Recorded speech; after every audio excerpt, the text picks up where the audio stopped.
Hi everybody, hope you're having a great day so far. I gotta start out this video by giving a shout out to Hannah Osborne. She has been active on my Facebook page, not the beauty broadcast one, but the one that's kind of an extension of my friend page, facebook.com/EmilyEddingtonTV, and she got on there and was telling me about how she gets ready for school every morning and as she gets ready, she'll watch a video. And so I just thought that was really sweet. So thank you so much, Hannah, for watching, and thank you to everybody that makes me part of their daily routine as well. So I'm excited to share this video with you because it's really kind of basic, but I hope that the insight I give in this video you find to be extremely helpful. And I must start off by saying I am wearing my I Love Makeup shirt, so I got to get in the right mindset here because this is all about tips for getting better at makeup, tips for improving when it comes to being your own best makeup artist. You know what I mean? I'm not talking about how to be better at doing someone else's makeup or how to, this or that. It's nothing specific. It's just how to get better at doing your makeup, because I got to thinking about my channel and what people actually see on my channel. And if you go back to my early videos, I mean, what it is really an evolution of someone's makeup skills. I don't feel like I've reached any sort of professional status right now, but I mean, I feel like over the years that I've been on YouTube since November 07, I feel like I've gotten better at some things, and some of that's from practice, some of that's from learning from other people, and all kinds of things. If you have the interest level there and you have the desire to get better at doing makeup on yourself, I want to give you some tips that I hope you can use, and these are 5 basic tips. So number 1, study and find inspiration, okay? So there are so many resources out there to help you with your makeup. You got YouTube, you got so many great books, there are wonderful bloggers out there. So just kind of, when you have spare time, let yourself kind of browse around and look at different techniques, different ways of doing things, and you will find inspiration in the way other people have done things, and how you can put your own spin on that. And I will sometimes, as I'm sitting by my computer, I will have a notepad there. I'll have the legal pad and just kind of use this to jot down, any little thing I see. Maybe it's a product I saw that I saw somebody use and I really liked it, or someone mentioned an interesting website, or somebody, gave a great application tip. I'm always taking notes, and still to this day, I mean, I'm always going through this learning process. So know that you always want to study and you always want to be taking in new information. You don't want to reach that point where it's just like, I know it all.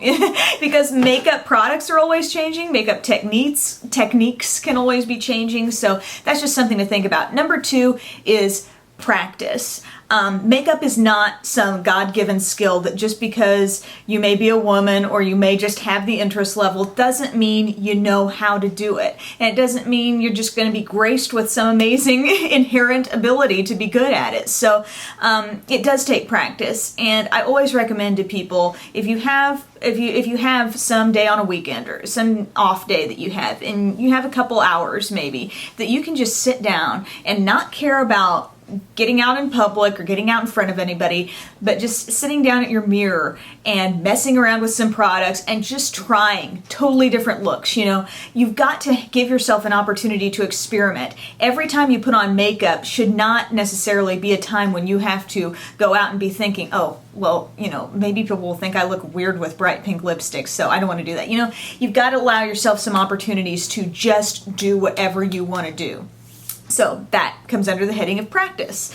Number 3, don't go on autopilot. Autopilot is a dangerous thing. I think we get into this in so many parts of life, and sometimes it matters more than others.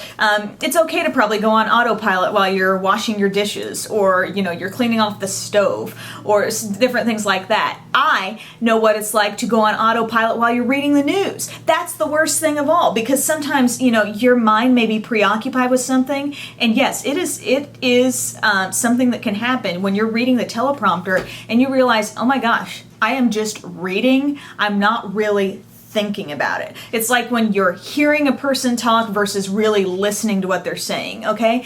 So when you're doing your makeup, don't just always sit there and think, okay, foundation, blush, mascara, you know, kind of if you're trying to improve and you're trying to get better at it, be conscious and aware of the way you're putting on different products and, you know, does that look better? Did that look worse? You know, you've got to be continually making little assessments on how you're doing it, not just slapping it on there. And again, this is my advice to people who want to get better. If you really don't care about getting better, then, you know, brush this aside. But these are things that I feel like I have done over the years to improve my skills somewhat.